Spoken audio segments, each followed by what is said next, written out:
Yes sir. तो चलो शुरू करते हैं। पॉलीमर छोटा सा टॉपिक है बेटा, का नोट्स भेज दिए, इंफॉर्मेटिव टाइप चैप्टर है। दो जगह पर थोड़ा सा कंसेप्ट, कुछ जगह पर ऑर्गेनिक का बेसिक नॉलेज लगेगा आपको, बाकी इंफॉर्मेशन से भरा हुआ है। वर्ड आप लोग के सामने कई बार आया होगा, पॉलीमर। प्रोडक्ट बनेगा उसको पॉलीमर कहेंगे, और जो प्रोसेस होगा उसको पॉलीमराइजेशन कहेंगे। ये सब आपको पता है। चलो कुछ देखते हैं, आइडेंटिफाई करो तो देखो जरा बेटा, कुछ चीज आपके सामने रख रहे, बोलो क्या दिख रहा है, क्या आइडेंटिफाई। डेली लाइफ से चलो ना, पॉलीमर हमारे डेली लाइफ में बहुत इंपॉर्टेंट रोल प्ले करता है। डेली लाइफ एग्जांपल रखो सामने तो चीज याद भी रहेगा। बोल बेटा क्या दिख रहा है। पीवीसी पाइप और प्लास्टिक पॉलीथीन। ये आप पॉलीथीन देख रहे हैं बेटा, इसका अलग अलग फॉर्मेट देख लो। ये इथिन का पॉलीमर है, पॉलीथीन। फिर से आइडेंटिफाई कर,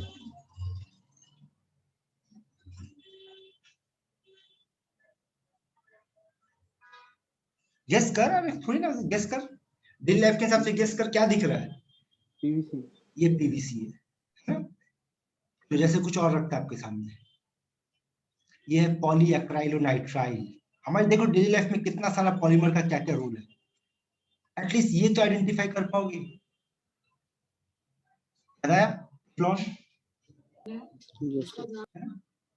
तो बात देखो, ये प्लीज इसको तो आइडेंटिफाई कर लो। So this is also polymer.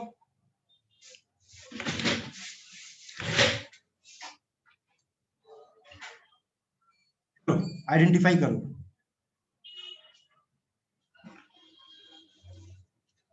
देखो पॉलीमर हमारे डेली लाइफ में खाने से लेकर के, पहनने से लेकर के, हमारा डीएनए आरएनए से लेकर के हर जगह पे बेटा आपको पॉलीमर दिख रहा है। ये भी पॉलीमर, अमाइनो एसिड जो प्रोटीन का बिल्डिंग यूनिट है। ये देखो हमारे पास एक और अमाइनो एसिड, गेस करो कौन है ये। रबर। नेचुरल रबर है ना। और अगर आप एक नजर डालोगे, इतना पढ़ना नहीं है, यहाँ से देख लो किस तरीके से पॉलीमर का रोल मेडिसिन में भी काफी सारा कुछ पाया गया है। तो आप अगर आगे जाके आप मेडिसिन पढ़ते हो या बायोकेमिस्ट्री जैसा सब्जेक्ट लेते हो, आज के एज को आप पॉलीमर एज का नाम दे सकते हो। स्टोन एज से ब्रोन एज, ब्रोन एज से iron age, now we are living the age called polymer age. काफी सारा देखो, मैं डेली लाइफ से एग्जांपल्स उठाना। ये कुछ आपको बेसिक डेफिनेशन याद रखना बेटा, आपको पता होना चाहिए। यूनिट को मोनोमर कहेंगे, बार बार जोड़ता चले जाए वो पॉलीमर कहलाता है। मैक्रोमोलेक्यूल्स होता है, मॉलिक्यूलर वेट काफी हाई होता है इन लोगों का।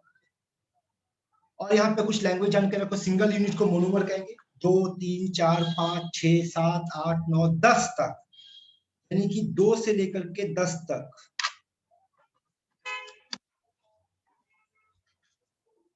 एक यूनिट होगा तो मोनोमर बेटा, 2 से 10 तक होगा ऑलिगोमर। 10 के ऊपर, एक्चुअली 10 के ऊपर ये पॉलीमर बहुत हाई यूनिट पे चले जाते हैं, जिसको हम लोग एन से रिप्रेजेंट करेंगे, पॉलीमर कहलाएगा। N number of monomer will be there. 2 को डाइमर कहेंगे, 3 को ट्राइमर कहेंगे, 4 को टेट्रामर कहेंगे, इन जनरल इसको ऑलिगोमर कहेंगे। तो आप मोनोमर को नाम के हिसाब से, पॉलीमर, मोनोमर, ऑलिगोमर, ये नाम के हिसाब से ये टर्म्स का मतलब याद रखना। अब आ जाओ क्लासिफिकेशन पे बात करते हैं। अलग अलग बेसिस पे पॉलीमर का क्लासिफिकेशन है। अगर बात करते हैं तो on the basis of types of monomers, किस तरह का मोनोमर है। ये जो भी बेटा इस वक्त हम लोग डिस्कस करेंगे, बस एक चीज बोलेंगे आप लोगों को, अगले आधे घंटे पूरा का पूरा कंसंट्रेशन स्क्रीन पे बनाए रख, जो बोल रहे ध्यान से सुन। आधा घंटा देखेगा, यकीनन ये चैप्टर तेरे को अभी पूरा याद हो जाएगा, पूरा का पूरा चैप्टर।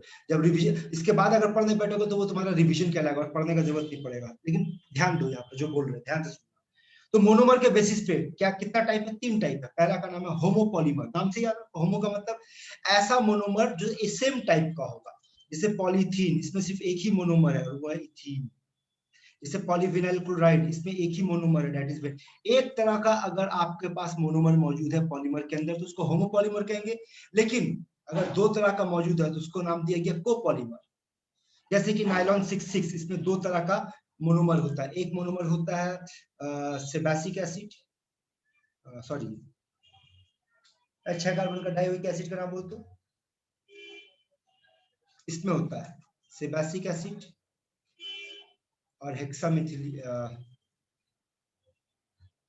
नायलॉन 610।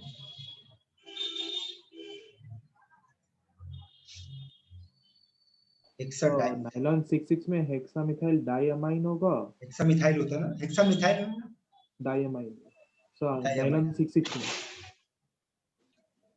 जिसमें दो तरह का आपके पास मोनोमर मौजूद होगा वो कहलाएगा आपका मोनोमर।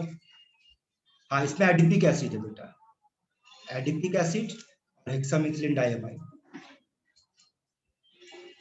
हेक्सामिथिलीन डाइअमाइड दो तरह का होगा तो कोपॉलीमर। अब कोपॉलीमर के बाद आता है टर पॉलीमर जिसमें तीन तरह का होगा। इसमें देखो एक है एक्राइलोनाइट्राइल मोनोमर है, दूसरा मोनोमर है ब्यूटाडाइन, तीसरा मोनोमर स्टाइरिन। ये तीनों को मिलाकर के नाम दिया गया एक्राइलोनाइट्राइल ब्यूटाडाइन स्टाइरिन, जिसको एबीएस के नाम से। और यूज के मामले में जैसे आपको बताएंगे ये यूज कहाँ पाया गया बेटा, तो ये एक टाइम पे याद करो हमारे घर पे जब लैंडलाइन हुआ करता था, और लैंडलाइन में एक बड़ा तरह का टेलीफोन होता था, बड़ा साइज का, जिसमें इस तरीके का रिंगर लगा होता था, भारी होता था, उसका जो बॉडी मटेरियल बनता था बेटा वो एबीएस से बनता था।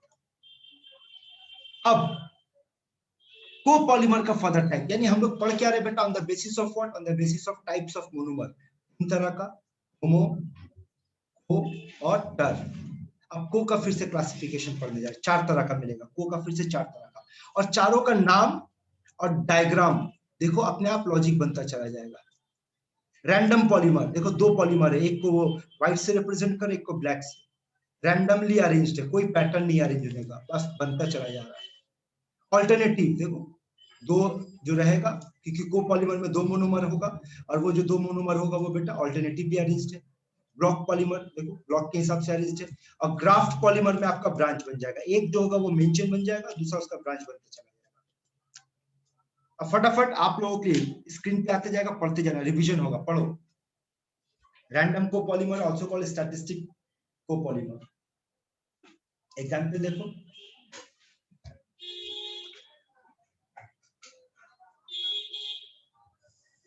ऑल्टरनेटिव, डायग्राम देखो, डायग्राम से बात समझ में आएगा। ब्लॉक कोपॉलीमर, और सबसे आखिर में ग्राफ्ट कोपॉलीमर।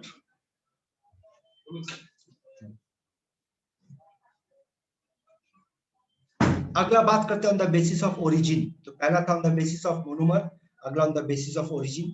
ओरिजिन के बेसिस पे बेटे तीन तरह का मिलेगा, पहला नेचुरल, देख लो, और ये सब याद रखो, एग्जाम में यही सब पूछेगा। जैसे क्या पूछेगा कि स्टार्च का जो मोनोमर है वो कौन है, आपके पास ऑप्शन में alpha D glucose, beta D glucose होगा, तो आपको ये याद रखना कि अल्फा डी ग्लूकोज का जो पॉलीमर बनता है वो स्टार्च, बीटा डी ग्लूकोज का पॉलीमर सेल्यूलोज होगा, अल्फा अमाइनो एसिड का जो होगा वो प्रोटीन होगा, अल्फा न्यूक्लियोटाइड का जो पॉलीमर होगा वो आरएनए डीएनए होगा। तो ये एग्जांपल, और ये सब नेचुरली पाया जाता है। नेचुरल हो गया तो पहला वाला था बेटा नेचुरल पॉलीमर, दूसरा हो गया सिंथेटिक या आर्टिफिशियल पॉलीमर, नाम से पढ़कर देखो क्या बता रहा है।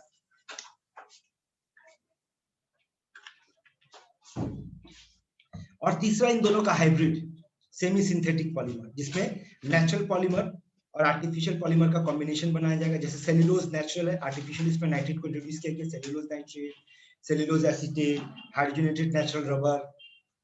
तो नेचुरल के साथ सिंथेटिक को मिक्स करके बेटा सेमी सिंथेटिक। तो अब एक क्विक रिवीजन पे आ जाओ। दो तरह का हो गया बेटा हमारा, पहला क्या था on the basis of monomer, monomer के बेसिस पे तीन तरह का, होमो, को एंड टर। होमो के अंदर फिर से चार तरह का, random, alternate, block and graft.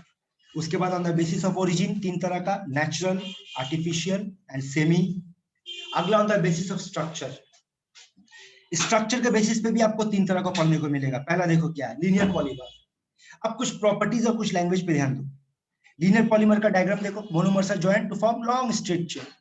Diagram देखो, वन डायमेंशनल होता है, डेंसिटी काफी हाई होता है, मेल्टिंग पॉइंट हाई होता है, और टेंसाइल स्ट्रेंथ हाई होता है। ये टेंसाइल स्ट्रेंथ का लैंग्वेज समझ लो, पॉलीमर में कई जगह पर प्रॉपर्टी के तौर पे यूज करेंगे।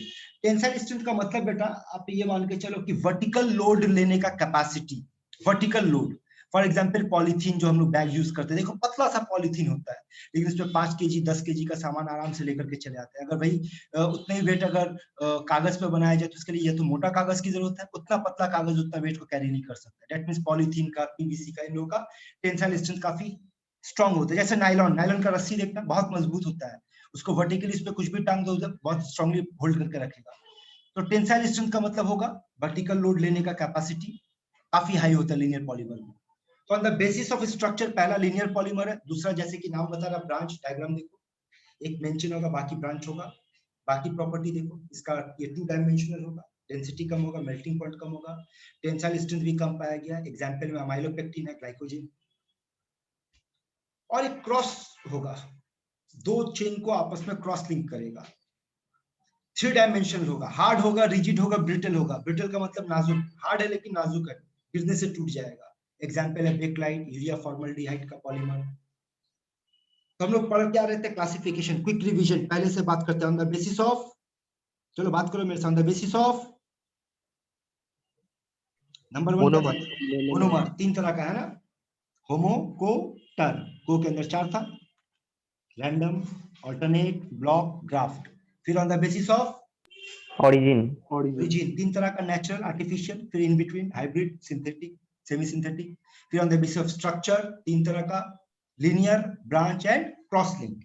अब आ जाए, नेक्स्ट है on the basis of molecular force. Again 3 तरह का मिलेगा बेटा।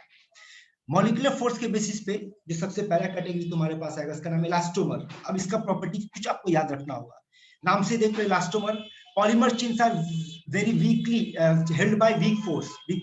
और बेसिकली वो वीक फोर्स होता कौन है? वो वीक फोर्स होता है वैन डर वाल्स फोर्स। क्योंकि फोर्स वीक होता है इसलिए टेंसाइल स्ट्रेंथ इसका कम होता है, मतलब खींचा चला जाएगा। और क्योंकि खींचा चला जाएगा, इसका मतलब हाई डिग्री ऑफ इलास्टिसिटी, लंबा खींचा जा सकता है। इस तरह का जो पॉलीमर्स होता है वो हाईली कॉइल्ड होता है। और देखो नाम में आपको सारा रबर वाला बात मिलेगा, इलास्टोमर। और अगला इसका ठीक ऑपोजिट है, फाइबर।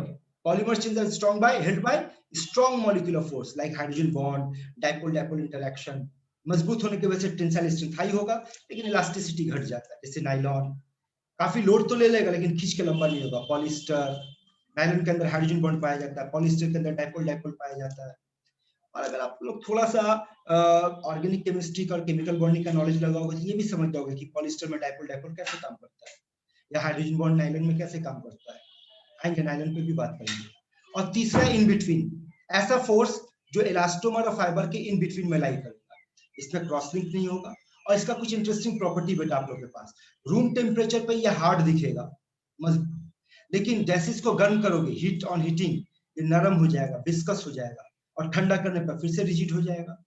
इस प्रॉपर्टी का हम लोग अच्छा खासा यूज करते हैं। क्या मालूम है आप सभी के घर पे देखना, जो पीवीसी का चेयर होता है, पूरे चेयर को चेक करना, एक डाइस पे बनाया गया। मतलब कैसे बनाया गया? पिघलाया गया, डाइस पे डाला गया, ठंडा किया गया, निकाल दिया गया। देखो वापस कितना हार्ड, मजबूत, चढ़ते हैं, बैठते हैं, टूटता नहीं है। पीवीसी एग्जाम्पल देखो, इजिली मोल्डेड, किसी भी आकार में उसको कन्वर्ट किया जा सकता है। Example polythene, PVC, polypropylene, polystyrene, thermoplastic. तो 3 तरह का हो गया यहाँ पर।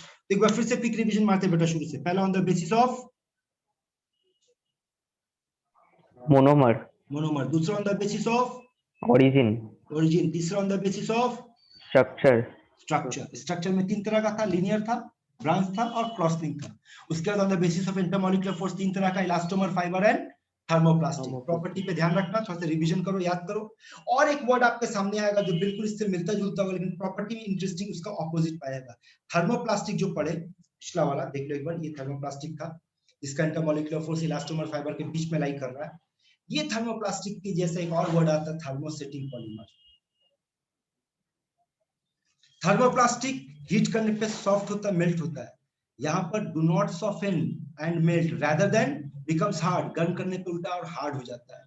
इसको किसी भी शेप में रिकास्ट कर सकते हैं, रिमोल्ड कर सकते हैं, इसको नहीं कर सकते। लेस ब्रिटल होता है, मोर ब्रिटल होता है। ये एडिशन पॉलीमराइजेशन से बनता है, ये कंडेंसेशन पॉलीमराइजेशन से बनता है। अब ये एडिशन कंडेंसेशन क्या, होल्ड पे रहो, थोड़ी देर के बाद बात करेंगे। इसका स्ट्रक्चर लीनियर पाया गया, यानी कि अगर स्ट्रक्चर के हिसाब से पढ़ेंगे तो ये लीनियर के कैटेगरी में आ जाएगा, जबकि ये 3D क्रॉस लिंक में पाएंगे, यानी स्ट्रक्चर के हिसाब से ये क्रॉस लिंक। ये इसका एग्जांपल है, तो थोड़ा सा इसको ध्यान में रखना।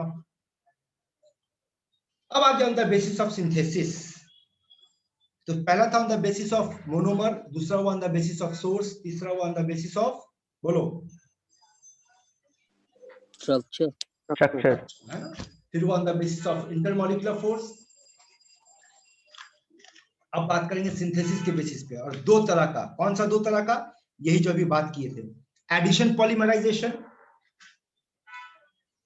एंड कंडेंसेशन पॉलीमराइजेशन, ये तो 2 तरह का है। और इसमें पहला है एडिशन पॉलीमर, मोनोमर इसमें ऐड होता चला जाएगा और जब ऐड होता है तो इसका एक मैकेनिज्म फॉलो होता है, जिस मैकेनिज्म का इंटरमीडिएट पाया गया है फ्री रेडिकल, कार्बोकैटायन, कार्बोनाइन। तो आपको स्टार्टिंग में पहले ही बोले थे कि अगर आपके पास ऑर्गेनिक का कुछ बेसिक नॉलेज होगा तो कुछ जगह पर यहाँ पर इसका जरूरत पड़ेगा। तो मोनोमर ऐड होता है, इसमें एक और लॉजिक आपको दिखाते हैं। ये चेन ग्रोथ पॉलीमराइजेशन है, मतलब एक के साथ एक जुड़ता चला जाएगा, चेन ग्रो करता जाएगा। और बेसिकली इस तरह का पॉलीमराइजेशन एल्कीन शो करता है, यानी जिसका डिग्री ऑफ अनसैचुरेशन 1 होता है या 1 से ज्यादा होता है, जैसे कंजुगेटेड डाइईन। एग्जांपल है polythene, polypropylene, Teflon, PVC, polystyrene. अब इन लोगों का कुछ स्ट्रक्चर पे ध्यान देते हैं। यहाँ देखो, सॉरी इससे पहले मैकेनिज्म पे आ जाते हैं। ये देखो, अगर आप लोग जो कोई भी नीट वाला क्लास किया होगा, आई थिंक आपको क्लोरीन वाले में भी पढ़ाए होंगे कि क्लोरीनेशन ऑफ मीथेन एक फ्री रेडिकल मैकेनिज्म है, जहां पर 3 स्टेप में होता है, चेन इनिशिएशन, प्रोपगेशन और टर्मिनेशन। वैसे कुछ मामला यहाँ पर भी है कि जो पेरोक्साइड होता है वो होमोलाइटिक डिवीजन करता है और फ्री रेडिकल बनाता है। ये फ्री रेडिकल जो भी एल्कीन है उसके साथ जाकर के अगला फ्री रेडिकल बनाता है और चेन को प्रोपगेट करता है। देखो, एक के साथ ये जुड़ा, फिर जुड़ता चला गया, तो ये प्रोपगेशन चल रहा है। और ये ग्रोथ प्रोपगेशन, और एक के साथ एक जुड़ता चला जा रहा है। और एक ऐसा मोमेंट आएगा ये खुद ही के साथ कंबाइन कर गया, देखो आपस में कंबाइन कर गया तो जुड़ना बंद कर देगा, तो वो चेन टर्मिनेट हो गया। तो ये मैकेनिज्म बिल्कुल वैसे ही है। और यहाँ पे स्ट्रक्चर से बात करते हैं, इसमें लॉजिक ये है कि how to write the structure of addition polymer. उसका एक लॉजिक ये है कि आपके पास पहले कहा गया कि इस तरीके का कंपाउंड के पास बेसिकली डिग्री ऑफ अनसैचुरेशन 1 होगा, मतलब ये तो एक पाई बॉन्ड होगा। तो उस पाई बॉन्ड को बेटा आधा इधर खोल दो और आधा इधर खोल दो करके होल इन कर दो। देखो तो स्ट्रक्चर लिखने का तरीका, डायग्राम समझ में आ रहा है। वही रूल यहाँ अप्लाई करके चेक करो, सेम रूल यहाँ अप्लाई करके चेक करो। बॉन्ड को आधा आधा खोल दिया जाए, लॉजिक बनाओ, देखो ध्यान से। बॉन्ड को आधा खोल करके इधर फेंको, आधा इधर फेंको, होल इन कर दो, तो उसका पॉलीमर लिखने का तरीका हो जाएगा। अब कुछ लिखने का लैंग्वेज पे भी ध्यान से देखो, और यहाँ से कुछ सवाल का जवाब दो। अगर आपसे एक सवाल पूछा जाए कि on the basis of synthesis PVC कैसा पॉलीमर है, तो क्या जवाब दोगे?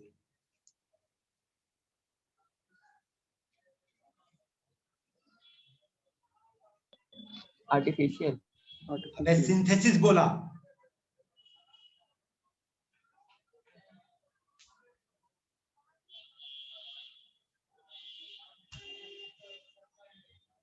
कौन सा पॉलीमर? एडिशन। Addition polymer. अगर पूछेंगे on the basis of types of monomer, को होमो एक है, कहाँ दो है? एक ही मोनोमर। पीवीसी का मोनोमर विनाइल क्लोराइड है, एक ही monomer. Oh yes sir, yes. अगर आपसे बात करेंगे on the basis of origin, तो सिंथेटिक हो जाएगा, सिंथेटिक सर, है ना। अगर आपसे बात करेंगे on the basis of intermolecular force, ये थर्मोप्लास्टिक में आ जाएगा। देखो तो एक ही का क्लासिफिकेशन उसके प्रॉपर्टी के हिसाब से, स्ट्रक्चर के हिसाब से फॉलो करो। याद है ना थर्मोप्लास्टिक में क्या एग्जांपल अभी थोड़ी देर पहले बताया था, यही ना कि आपके घर पे पीवीसी का जो चेयर होगा उसको गला दो, वो थर्मोप्लास्टिक पे on the basis of intermolecular force हो गया। तो पढ़ने के बाद थोड़ा सा एग्जांपल का एनालिसिस करो, बहुत कुछ मिलेगा। अब देखो कुछ और यहाँ टेफ्लॉन है, आइसो, अब इसका स्ट्रक्चर पे थोड़ा सा ध्यान दो। आइसोप्रीन से नेचुरल रबर बनता है, इस पे भी बातचीत करेंगे, ध्यान रखना। और ये भी सवाल पूछता है कि नेचुरल रबर का जो मोनोमर है वो कौन है, तो मोनोमर आइसोप्रीन है। इसका पॉलीमर, तो polymer of isoprene is poly isoprene. अब पॉली आइसोप्रीन के अंदर में भी आपको स्ट्रक्चर वाइज दो मिलेगा, cis form and trans form. तो जो सिस फॉर्म है वो नेचुरल रबर कहलाता है, ट्रांस वाले का नाम नेचुरल रबर नहीं है, ये भी आपको याद रखना है। ट्रांस वाले का नाम गट्टा पर्चा है, वो बाद में देखेंगे। तो यहाँ पर एक और देखो, जो आपको स्ट्रक्चर बनाने का लॉजिक बताया था, देखो अगर आधा बॉन्ड इधर फेंक देते, आधा इधर फेंक देते, इसका आधा इधर फेंक देते हैं, आधा इधर फेंक देते हैं और होल इन कर देते हैं, देखते ये बनता है, फॉलो कर। Yes sir. अरे लॉजिक समझ में, बॉन्ड किस तरीके से चेंज हो रहा है, अपना पोजीशन चेंज कर रहा है। उसके नीचे वाला देखो क्लोरोप्रीन, उसका जो पॉलीमर बनेगा polychloroprene, also known as neoprene rubber. अगर आपसे पूछेंगे कि neoprene rubber on the basis of intermolecular force किस तरह का ये है पॉलीमर है, तो नाम होगा elastomer. On the basis of origin तो सिंथेटिक होगा, on the basis of monomer तो ये होमो होगा। लेकिन अगर बात करते हैं एक और एग्जांपल पे, देखो स्टाइरीन एंड ब्यूटा 1,3 डाइईन। अब इसका लॉजिक देखो, इसका देखो तो स्ट्रक्चर कैसे बन रहा है, आधा इधर फेंको और आधा इधर फेंको, फिर आधा इधर फेंको और आधा इधर फेंको, और इसको आधा इधर फेंको, आधा इधर फेंको, और एक आधे के साथ इसको जोड़ दो यहाँ पर। देखो तो ये बन रहा है कि नहीं? नीचे वाला फॉलो करो, बनाओ तो लॉजिक।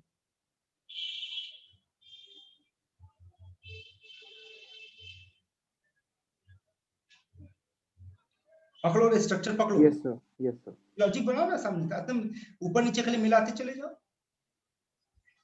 और ये इस वक्त आपको जो स्ट्रक्चर दिख रहा है इसका नाम है ब्यूना एस रबर।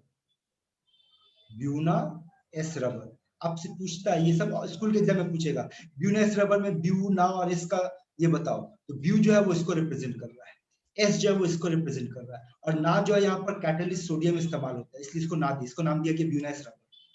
अगेन बोलो, on the basis of intermolecular force, ये किस तरह का पॉलीमर है?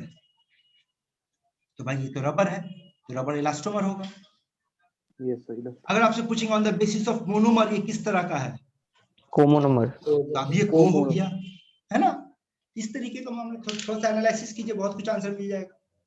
अब यहाँ पर एक वीडियो देखो किस तरीके से पॉलीमराइजेशन हो रहा है यहाँ पर, एडिशन पॉलीमराइजेशन, और with the help of addition polymerisation, और किस मैकेनिज्म को फॉलो करते हैं भाई? Free radical mechanism. तो चेन इनिशिएशन, प्रोपगेशन और टर्मिनेशन। और चेन टर्मिनेशन ये तो आपस में कंबाइन करके करेगा, डिसप्रोपोर्शनेशन रिएक्शन से करेगा, बहुत कुछ है। अगला एक चेन को शुरू कर देगा। फॉर एग्जांपल ये देखो, एक एल्कीन है, आधा आधा बॉन्ड खोल दो बेटा, आधा इधर कर देंगे, आधा उधर कर देंगे।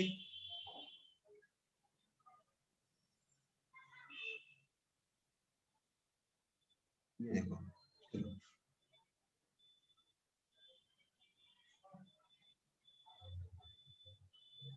ऐसा बहुत सारा एल्कीन है, सब ये जितना भी तुमको अंडा दिख रहा है ना, समझ लो एक एक एल्कीन है ये। और ये देखो, ये जो चेन है वो इनिशिएट करेगा, यानी फ्री रेडिकल फॉर्म करेगा, बॉन्ड होमोलैटिकली डिवाइड करेगा बीच से, और ये चेन को प्रोपगेट करेगा। अभी अपना देखो, आधा बॉन्ड इधर आधा इधर खोल दो, तो अब इस तरीके से चेन प्रोपगेट कर रहा है, एक दूसरे के साथ जुड़ता चला जाएगा। Chain propagation will keep on going इस तरीके से।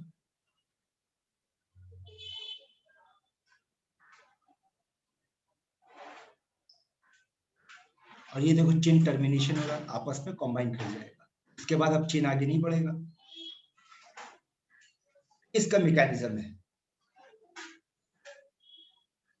अगला है कंडेंसेशन पॉलीमर। आप लोगों को याद होगा कंडेंसेशन वर्ड आपको हम पहली बार पढ़ाए थे अल्डोल कंडेंसेशन में। अल्डोल कंडेंसेशन में आपको हम एक चीज दिखाए होंगे, कंडेंसेशन वर्ड का मतलब याद रखना, combination of two or more molecules with elimination of small molecules. देखिए यहाँ पे भी ऐसी कुछ देखने को मिलेगा। और ये आ गया आपके पास नायलॉन 66 का स्ट्रक्चर। ये आ गया आपके पास कुछ ऐसा क्वेश्चन जो आपसे पूछेगा कि what is the significance of 66 in nylon 66। तो आपको जवाब देना होगा कि नायलॉन 66 में दो तरह का मोनोमर पाया गया। एक मोनोमर है हेक्सामेथिलीन डायमाइड, एक मोनोमर है एडिपिक एसिड, जो कि 6 कार्बन का बना हुआ है, और ये भी 6 कार्बन का बना हुआ है। तो ये 6 कार्बन को यहाँ पर 66 से रिप्रेजेंट किया गया है। ये आपका आंसर याद रखना बेटा, इस तरह का क्वेश्चन मिलेगा आपसे। और यहाँ पर देखो, अगर आप ऑर्गेनिक केमिस्ट्री को थोड़ा सा फॉलो करोगे तो अमाइन का H और एसिड का OH, ये यहाँ से कंबाइन करके वाटर एलिमिनेट हो रहा है, ये बॉन्ड यहाँ पर ये बढ़ गया। और जब आप बायोमोलिक्यूल्स पढ़ने बैठोगे तब आपको बताया जाएगा, इसी तरह का बॉन्ड को पेप्टाइड बॉन्ड कहते हैं। अब यहाँ से देखो, फिर से कुछ क्वेश्चन क्विक रिवीजन पे बात करते हैं। बोल, on the basis of monomer, ये किस तरह का पॉलीमर है? 66 कोमोनोमर। को दो है ना बे? Yes sir. वो कैसे होगा? अगर आपसे बोलेंगे on the basis of origin, synthetic हो जाएगा। अगर आपसे बात करेंगे on the basis of intermolecular force, तो इस बार फाइबर हो जाएगा ये।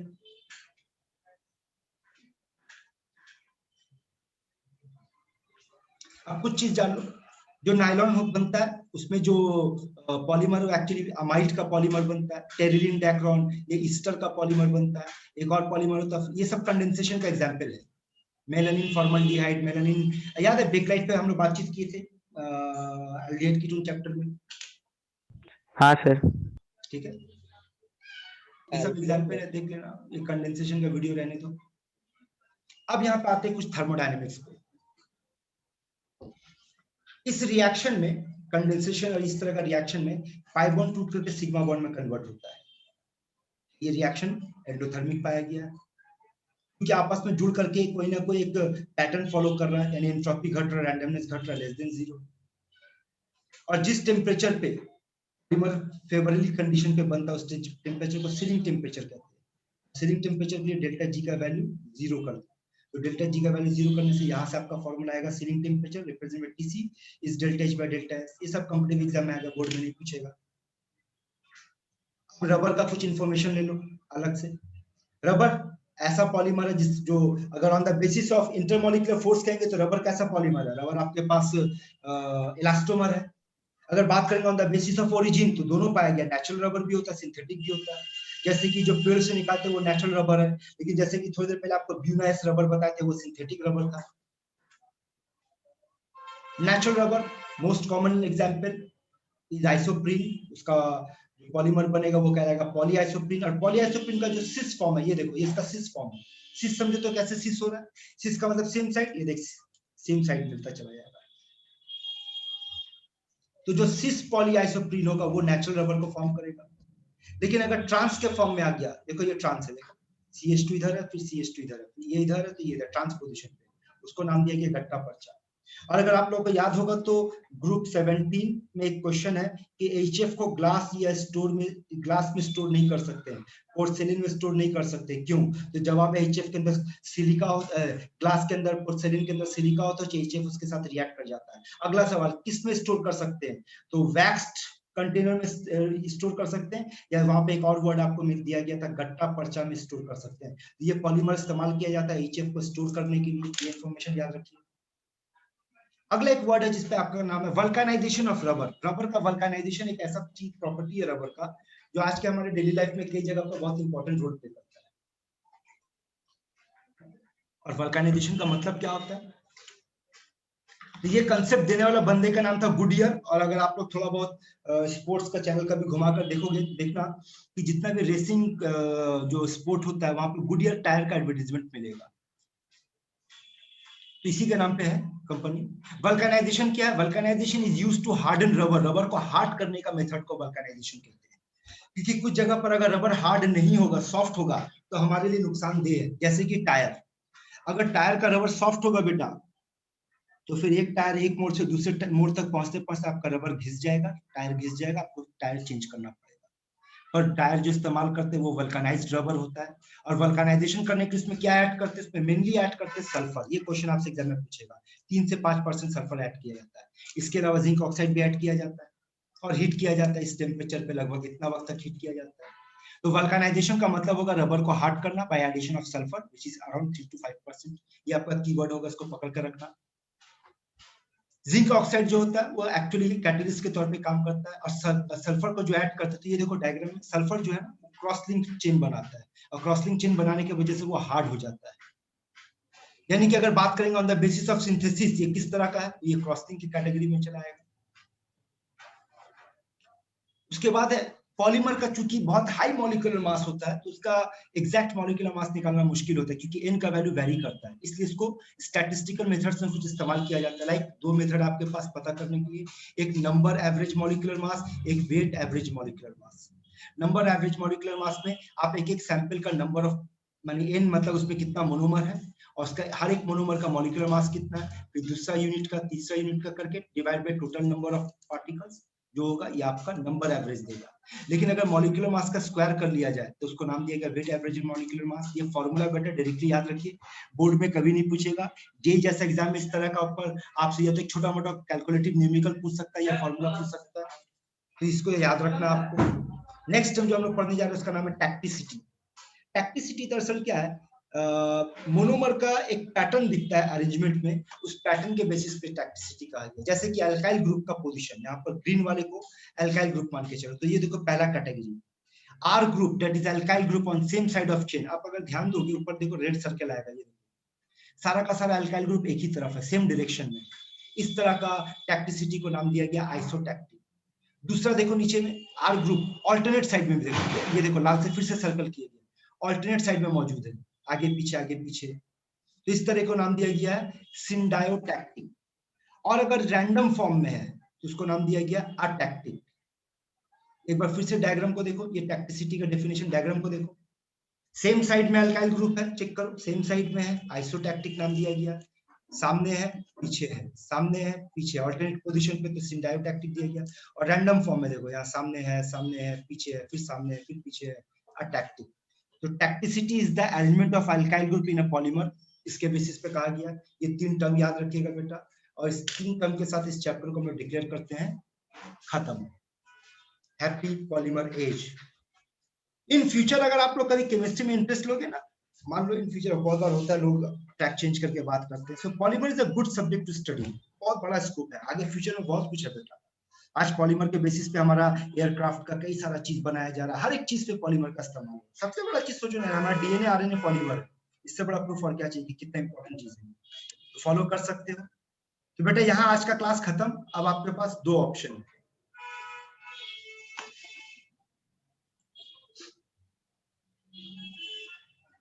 एक ऑप्शन तो ये है कि आप डाउट्स है अगर आपके पास, जो आपको असाइनमेंट वगैरह